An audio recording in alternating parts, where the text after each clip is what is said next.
everyone, this is my follow-up video on establishing a supportive climate at your school.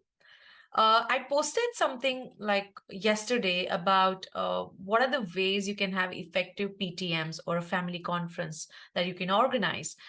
PTMs are the age old, like in my school time, there was a thing called PTM where my parents used to come look at the scores, and if there are any complaints, I hope not, but if there are any, it's talked about. And when you go home, if you're doing good, you get some reward, and then you're back to the next examination. These days, we look at a lot of progressive insights of how PTMs are organized.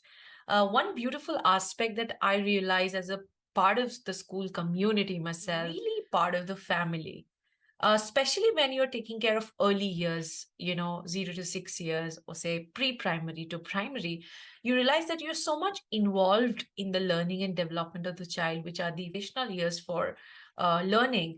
And just because we haven't defined or determined the roles that we have to pursue, like as an educator or parents or as a school, as a community, there are different conflicts that we deal with each day.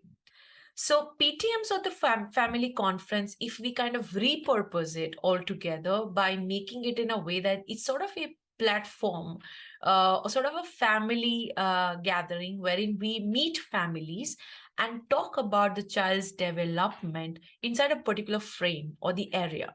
You cannot definitely talk about the progress as a whole, because unless you have evidences, unless you're maintaining a portfolio, or you have kind of evidence in form of photographs, videos, or anecdotes in form of text, definitely you need that to support when you talk about the development. Because in foundational years, if you don't have the scale or the child observation statements, we don't get to know exactly what is the progress. Like, for example, when children go to preschools, the idea that parents wait for the day is that when is my child going to write? But we do not realize that before the child is able to write, there are about 6 further or the previous levels to reach to that writing skill. Kind of miss out the factor that before the child is able to write, there are previous levels that they have to go through. Before the child is able to walk properly, there are different levels that. So as per research, the frameworks that each school follows, that these things are already defined. But unfortunately, they're not out there. They're not kind of in our veins, or the people who talk about education. It's not right there. So all we see the outcomes, and we kind of do not honor the time it requires to do it. And having said that, every child has their own pace and space to do so. So PTMs and family conferences helps us to really purpose it for that particular child in terms of the learning levels, in terms of the development and the progress that is observed in the school and at home, anything. And it's a platform to kind of share those evidences and plan for the next level. So the first and foremost step that you can take on to begin with is to repurpose the family conference and invite legal guardians or parents to visit you and come up with one or two action plans or something to share. Now, if you just say, hey, we have a PTM, let's see you at 12, they'll come, they'll vent out, they'll maybe, if they're upset about something, they only talk about those. You'll have the conversation which is kind of deviate from the child's progress, or discussing about how to help the child learn better or how to support the child in learning better. So all we can do is giving that child the environment and supportive climate where the child learns, not sort of feed and make the child learn certain things as per our timelines. So when we do so when you repurpose, the idea is to determine why you're having this conference or a meeting with parent, and that why could be reduced down to one or two tasks or one or two area. It could be about language, it could be about cognitive development, it could be about behavior, it could be about the skill set like writing, reading, other things, or it could be about overall observation that you might have taken. Now, when you do that, you've already defined why you're having it. The purpose is defined. The next is the logistics. Where are you going to organize it? How? What time? And how do you invite the family to participate? So are you willing to ask them to bring something along, or do you want child to be there or not to be there? XYZ. So whatever it is. The third is establishing the climate, supportive climate. And that happens when you, as an educator or school leader, become a pure listener and you're trying to take notes or observation from the experienced parents or the legal guardian is sharing. Like maybe if they are talking about some experience, you're trying to fetch and restate what they're trying to tell.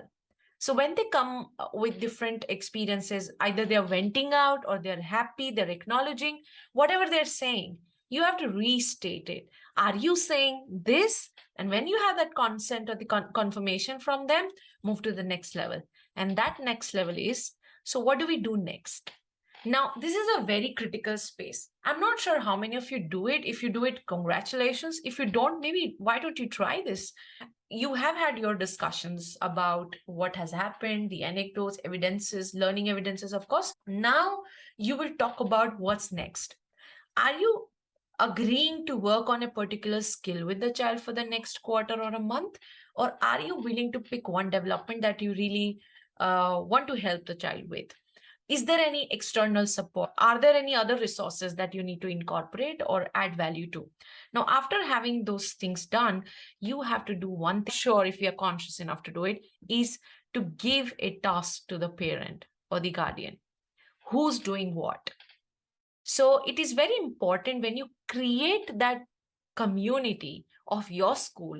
One notion we have to get rid of is schools, we pay you, schools do everything. Or it's your child, you have to, no, it's a community that nurtures a child. It's the entire community, right from external vendors to the family, to the society, to the place they live in, to the peers, to the other parents, in the community or the guardians, educators, everyone, we come together to nurture a single child. Now, when this is said and done, what we need to do is that if you suppose work on, say we'll take care of the writing skills of the child, and I think we'll put more efforts into it. You will need to state as an educator, this is what I'm going to do this week. All right, these are the actions I'm going to take for the common goal that we sort of mutually agreed on. And this is what you are going to do at home. Of course, don't give, it should be something that fits in their timetable, fits in their priorities, fits in, and I'm sure any parent will be happy to participate in child's learning journey, because that's so beautiful, especially when you're establishing a foundation. And to those parents who kind of feel like you don't have time to, trust me, if you're investing in the foundational years, you're doing a best investment, because later on when the child goes to the higher grades, you won't require to put more efforts into that, because foundation is foundation. You have to make it strong. So when parents do that, and then have a follow-up call, closure has to be with follow-up, that all right, then after a week, let's check on each other. Where have we reached and what is the experience? 1 week is a very short time for a development to be noticed. You can take about 3 months to two follow-ups happening like every 45 days to a month. It depends on what is your task, what is your action that you're taking on.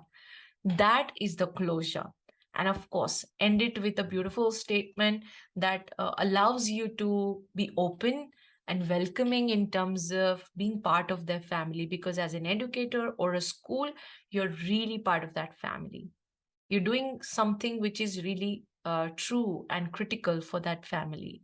So, and that's their child. So look at PTMs and family conferences in this sense, through this lens, so that you're eventually building a community that is yours, that stays together, and that is going to nurture global citizens that we, all of us, desire the world to live in. So yeah, and in the next, I'm going to give you strategies how to establish the supportive climate.